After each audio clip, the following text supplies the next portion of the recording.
Hi, welcome to Forge and Anvil. I'm Alan Rogers. We're coming to you from Art Forms Gallery in Atlanta, showing you some contemporary furniture, people who are on the cutting edge, really pushing the envelope when it comes to furniture design. This piece here is made by Vega Metals in Durham, North Carolina. As you can see, it combines traditional blacksmithing techniques with very contemporary design. This C-scroll here could be on any gate in Charleston, but this sphere here that sticks up is very, very contemporary, beautiful touch to the overall effect. If you look closely, you can see hammer marks. Clearly, this piece was worked in a forge and on an anvil, and traditional blacksmithing techniques combines with contemporary design to make a beautiful piece. This lamp here was made by a man named Andrew Price, who works in the same studio with the people at Vega Metals. He's combined copper with steel to bring about a very beautiful effect. This is a trend that you'll find in contemporary furniture a great deal, the combination of various media. They like to use copper, brass, steel, wood, glass, marble, whatever, to bring about the effect the artist desires. It's sitting on a table that is made from rebar, reinforcement bar for concrete. This is another trend in contemporary furniture design, the use of found objects, of construction materials, whatever that the artist feels will achieve the effect they're trying to go for. A more traditionally crafted piece is this stool right here. Clearly, this is traditional blacksmithing. It's been heated and hammered in a forge and on an anvil and bent hot so that you have a traditional technique combined with a beautiful, very contemporary, fresh design. Wonderful piece of work here. Another table that I really like is this one that's also made by Vega Metals, and it is a sunray design, sort of, very beautiful design. These tendrils moving out in all directions are really quite nice. And the closer you look, the more you realize that this is a hand-shaped piece. It's made with very traditional blacksmithing techniques. The details are nice on this as well. These small hand-shaped balls on long stems, one of them even has a face on it. It's a very, very beautiful piece of work. Very light and airy, which is common among certain designers, but there are certain contemporary designers that like to use very heavy metal in their designs. And one of these is a man named Carl Andre, who has Andre Studios in Atlanta. Let's go over there and see what he's doing. Hey, Alan. Hey, Carl, how's it going? Pretty good, pretty good. Good to see you. Good to see you. Thank you, thank you. We're here at Andre Studios in Atlanta, Georgia, with Carl Andre Davids, the co-owner and designer. Carl, you're known for working in really heavy metal and building big things. What you got right here? Well, I've been commissioned to do a set of columns, sculptural columns, for the Hospital for Sick Children in Washington, D.C., and these are the columns, and we're working on the sculpture. It was one of those situations where in order to build the sculpture, you had to build the column first. So here we are. We got the first part done, now we're into the second. Well, it's beautiful, all these details here and everything. Yeah, thank you. To do big work like this, you need really big machines. Yep. And I don't even know what some of this stuff is. What is this right here, for instance? Well, that's a brake press, and it's capable of bending quarter-inch steel about 8 feet long. It's a pretty healthy machine. Yeah, it'll do a job. Like it. What about this back here? It's like a big pair of scissors. It's a shear, and again, it'll cut quarter-inch steel plate about 12 feet long, so it's got a couple of more feet of capacity. But, okay. Does a good job. Really? They're cutting some back there right now, in fact. Are they? Yeah, they're cutting some stainless, which is good. Yeah. Stainless is it more difficult to work with than just regular steel? Yeah, it's harder than regular steel, so its capacities go down a little bit. Yeah.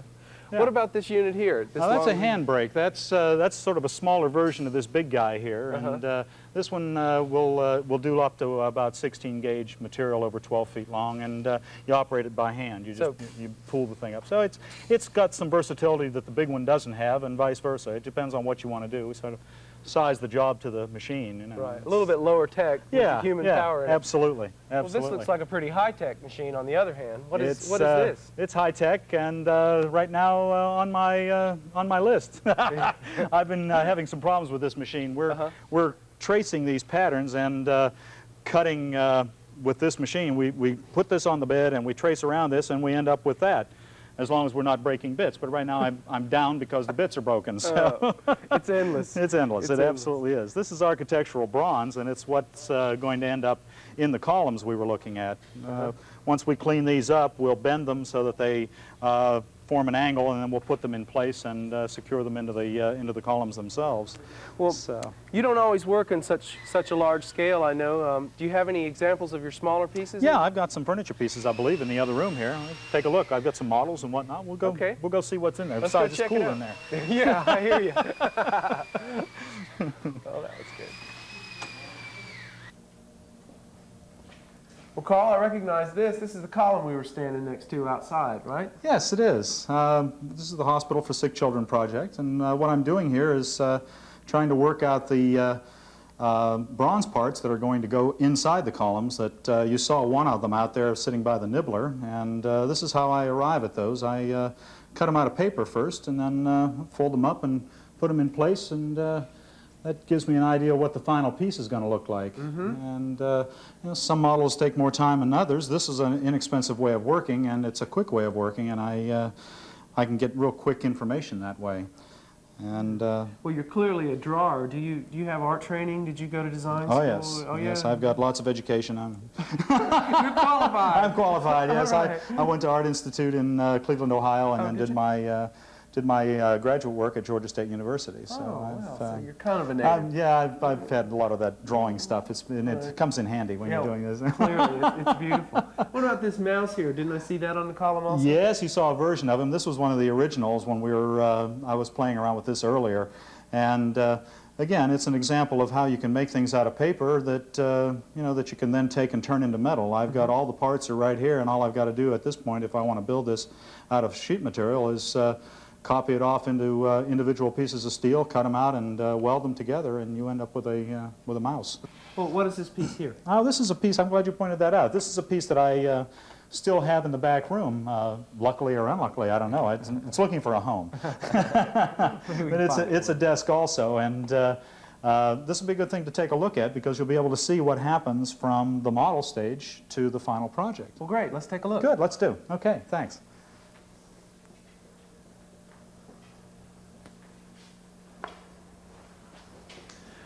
Well, Carl, here it is, all grown up. Yeah. I just add a little water, and there we go. There you go. Don't you wish life was that easy? Oh, well, it is. It really is. You've got all kinds of metal things going on in here. What are some of the materials you use? Well, this one is a combination of materials, as are most of the furniture pieces that I build. This particular one has a glass top, obviously, and it's got sandblast etching in it, and architectural bronze, which is pretty easy to see.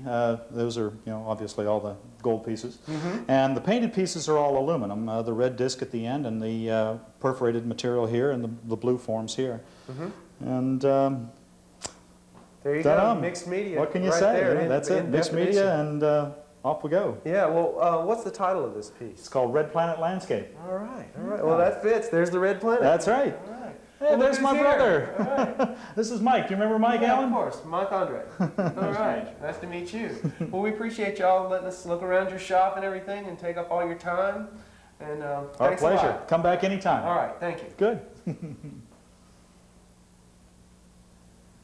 This is Michelle Pizer, co-owner of Art Forms Gallery. Welcome, Michelle. Thank you.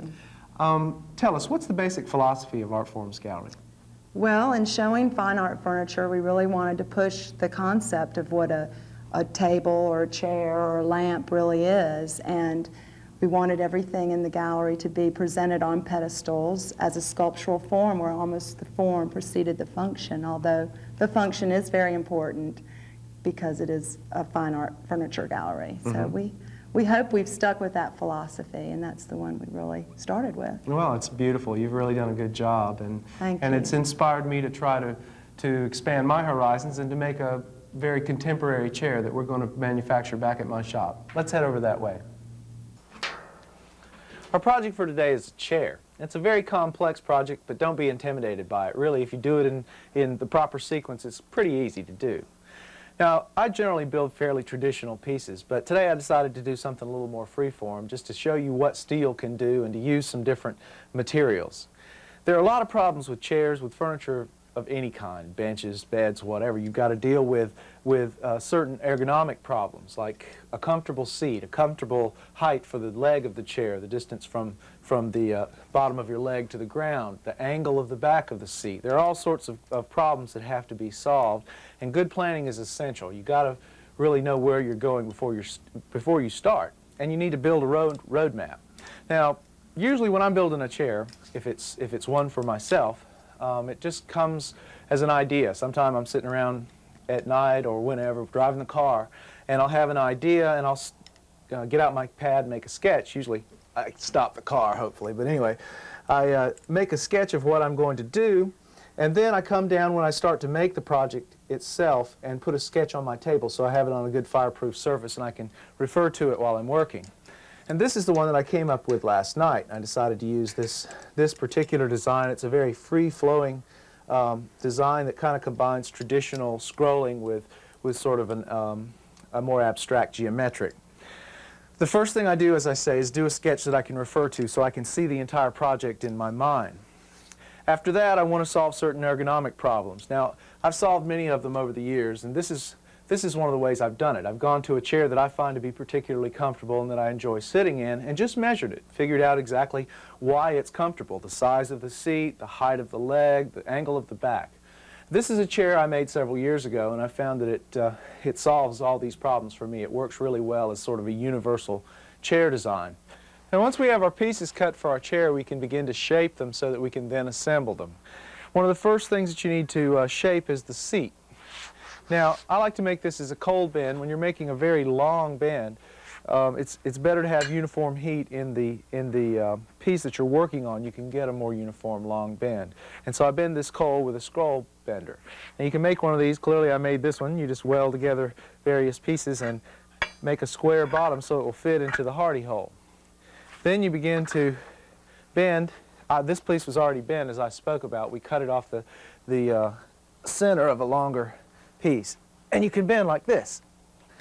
And when you don't have a real heavy anvil stand, like a log set in the ground, and you've got a portable, like a farrier's anvil stand, it may rise up on you. You'll need to find a way to secure it to the ground. There are all sorts of ways of doing this. But if a bend like this, you probably won't need to do that. You can just brace yourself and bring it in wherever you need to. Then you can refer back to your pattern here and decide where you need to bend it tighter or wider. And once you've drawn your point out and reheated it, you can begin your curl to serve as a foot for the leg. This is a real tight curl, so you just want to bend it over the very tip of your anvil, get it straight up, and then try to come right back down on top of itself. Bring it right down. Make a nice tight acorn. You'll flatten it a little bit. You can put some more facets in like that so it doesn't look quite so squared off. And there you have it. The next step is to make arms for our chair. You take two 14-inch pieces of half-inch round stock and heat this end about 2 or 3 inches. This is a slightly longer taper than we did on the ends of the legs, but not a whole lot. It's roughly equivalent to the ones we did earlier in our trivet. So we got to get it hot for the first couple of inches.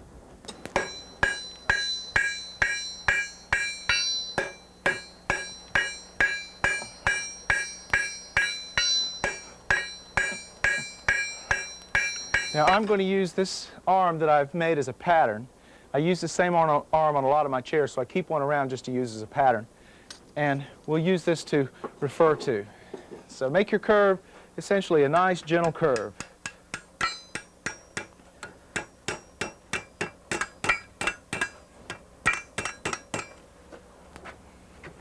Try to keep it as uniform as possible and as flat as possible.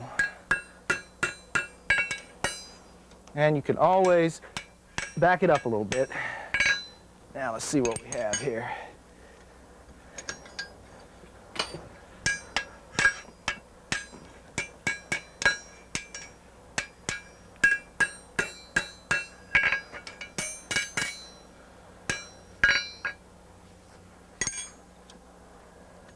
Okay, here we go.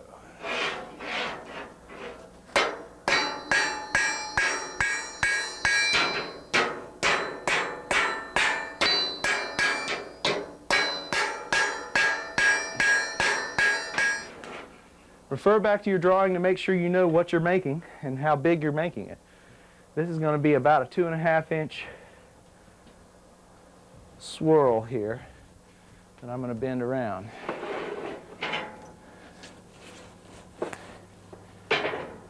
Okay, it's about ready.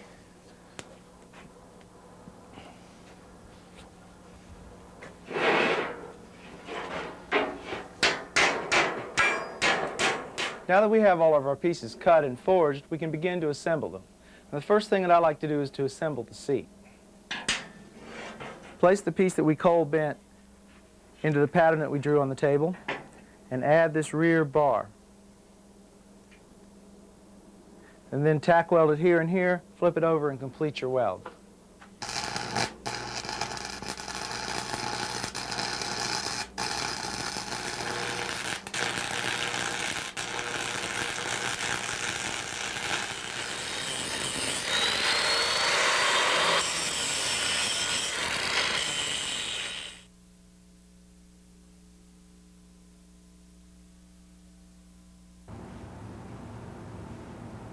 We've seen a lot of beautiful pieces here at Art Forms, in particular some lovely metal pieces. Now let's take a trip north of town to Ackworth to visit a company that specializes in technology in metal design, METTECH. Hey Phil, how you doing? Hey Alan, good to see you again. Good to see you. We're here at Ackworth, Georgia at METTECH Inc. with Phil Rogers, president of the company. Tell me, Phil, what does METTECH do? Well, Alan, in the Atlanta area, you have two different types of metal producers. You have the artists that build all these one-of-a-kind, really dramatic pieces, and then you have the large production companies cranking out a lot of pieces at one time. What we do here is we have designed a lot of pieces that are very artsy, but we use the mass production techniques, therefore reducing some of the cost of these pieces. Well, what kinds of metal work does METTECH do? Well, there's three categories we specify on. One is architectural details, gates, fences, really nice handrails, that type of thing. You have interior design, that's all the pieces you see around here, the furniture you see around here, and then we have commercial design. As far as the interior design, do you work with interior designers? Yeah, we work a lot with the trade, work with a lot of designers around town. Then we're open to the public also. Well, you say commercial design, what do you mean by it? Well, the large department stores, we do some work for some of those. Like these two pieces here, this is a divider screen and a stool. And what happens is, say a woman comes in and wants to have her makeup done at the counter, they'll put her behind the screen, they'll drape the fabric down, put her behind the screen, set her on the stool, and that way she's not out in front of everybody while she's getting her face done. Right, right. Well, where do you make all this stuff? I'm glad you asked. Come on, I'll show you. Great. Here's some of the technology that I've talked about before. Here we have copper and steel welded together, we have brass and steel welded together, and we have copper and brass welded together. 2 to 5 years ago, you couldn't do that. Also, we have some of the different types of finishes. This right here is what they call a verti finish. This is actually a piece of steel that I've made look like a piece of oxidized copper. That's how we get this effect, using a lot of different types of acids that we use. We combine a lot of materials. We got wood here, steel, copper, brass. The list goes on and on, really. Yeah, anything you can imagine is really, you can do it with metal. Yeah, we certainly can. This is a rather intense welding process and everything, I know. Could you show us something about how you weld and your welding machines? Sure, I'll be glad to. Let's step around here and let me show you what we're talking about. We have 3 primary shop machines here. These are all MIGs. It stands for metallic inert gas. This one right here being the smallest one. The only problem about being a small one is it'll only weld up to material up to about 1/8 of an inch thick, which is 11 gauge. You get a little more serious than that, you go to 150 amps here. You have a piece of steel here about 1/4, maybe 3/8 of an inch thick. It's about as thick as this machine will go. You get a little more serious than that, and you go to the larger 250 amp. Now this is getting serious. You can work on your equipment, your bulldozer, whatever, with this one right here. This right here is a piece of 1/2 inch bar. Represents about the thickness of this one. The good thing about having a MIG is you have a wire that comes through, it's inside the machine, it comes through the liner, and when you depress the trigger, the wire comes out. That rushing noise, that air noise that you hear is the gas coming through the cylinder, through the flow meter, and out the end of the gun.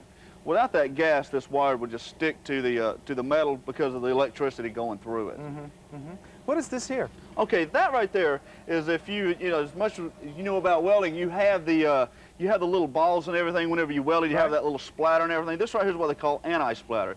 spray it on before you weld, and you can just wipe that splatter off with your glove. Oh, that would be great. Oh yeah, we gotta have it. Time knocking those little balls Yeah, off. gotta have it. Yeah. Gotta have it. So we have MIG and then we have stick. I'm more familiar with this, with using an electrode like this and a big old stick. What's the real difference here? Okay, the difference there is, whereas we had the wire coming through the liner on a MIG, on a stick, of course, you got your welding rod. This coating on the outside of the rod, what that does is when it heats up, it forms the same gas that this MIG has in a tank. When that happens, it forms a shield between the end of the rod and the metal so that it won't stick because of the electricity. This one here runs off of gasoline. It's something that we use to put up our gates and fences and that kind of stuff out on a job site. It is very serious though. This one here will weld material up to, this right here is 3/4 inch. It'll go to probably 7/8 of an inch. Boy. So you're getting pretty serious as we go down the line here. But if you really want to get serious, say build a submarine, here we go. All right. This guy right here, this is 480 amps of extreme welding power. Yeah, that's incredible. Yeah, it's just primarily a stick machine, but it also has another function. It's what they call a TIG, which is tungsten inert gas. That is used when you're welding aluminum, stainless steel, that kind of thing. Right. If you're a serious shop, you have got to have a machine like this. Yeah, it's a big one indeed. Yeah, it's great to have. You know, a lot of times I don't know what I would have done without it. Right, right. Well, thanks for sharing that with us, Phil. Alan, enjoyed it. Appreciate you having us. Thanks for coming by. All right. Well, this is what I'm used to, really. I stick weld all the time. I mean, I really would love... To obtain your personal copy of Alan Rogers' Forge and Anvil companion book, including project details and expanded videotapes of Forge and Anvil projects, send $15 for the book, $35 for tapes, or $39.95 for both. Call 1-800-359-4040 for credit card orders. Make checks payable to the University of Georgia and send them to Forge and Anvil, University of Georgia, Georgia Center, Athens, Georgia, 30602-3603. We're back at Art Forms Gallery with Paul Freund. Welcome, Paul. Thank you. Paul's going to be showing us some of his work here. He does sculpture as well as furniture. This piece here, when did you make this piece, Paul?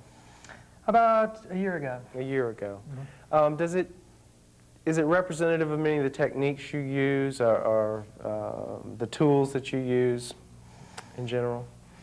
To a certain extent. It's a little bit of a looser approach than I probably would say. Maybe it might represent some of the ways I used to work in the earlier part of my career. Oh, really? How did you weld it together? You don't see any welds on top. Or were you trying to conceal your welds? Or? I was trying to conceal them because I thought it would probably detract on this piece. So it's designed so all the welds would be hidden underneath so that you couldn't see them. And it's quite sturdy, and everything, the way it's designed, everything reinforces everything out. So that makes it very rigid. Yeah, but there's still a lot of motion here. You can see motion in the design. That's right. I kind of was really trying to achieve a real sculptural kind of feel to these. I'm not so much interested in comfort in these two designs right here as I am in the actual form. I want someone to look at these and wonder whether they're actually furniture or whether they're sculpture. I noticed that this is a very different chair that we have on the end here. And you say you used relatively simple tools, the standard metalworking tools on this one. Did you use anything special on this? Did this present any specific design problems for you? This piece involved a lot more tools.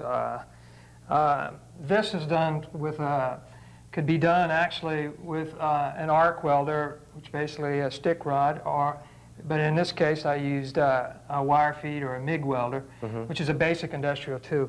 This tool that used to weld this was a heliarc or TIG welder, which involves more skill. It's much more delicate. You can get more surgical type welds on it, more pinpoint and fine welds. And the way this is constructed is, you know, when I started this series, I wanted to just work free form. And so just based on a sketch, I started to construct either the seat or design sort of what I wanted to look, the chair to look like. And I really wanted to approach it as a sculptural solution, and also I wanted to get away from symmetry.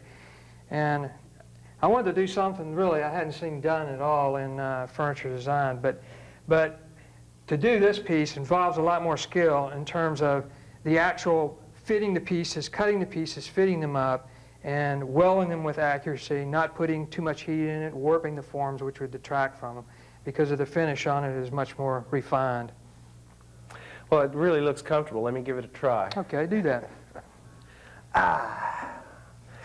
Oh, it is. It really is. So how are you concerned with ergonomics? I mean, are you always trying to make you say that many times form takes precedent over function. Did you spend a lot of time trying to make this one comfortable? Yes, I did, because I'm sort of an average build person, and I designed it to fit my build. Mm-hmm. And at least for the average person, I think it will be comfortable. There'll be some bodies on the extreme on either end that might not think so, but... Well, it is. It's very, very comfortable. Well, thanks for showing us your work, Paul. Okay. That's it from Art Forms, and that's it for Forge and Anvil. We'll see you next time.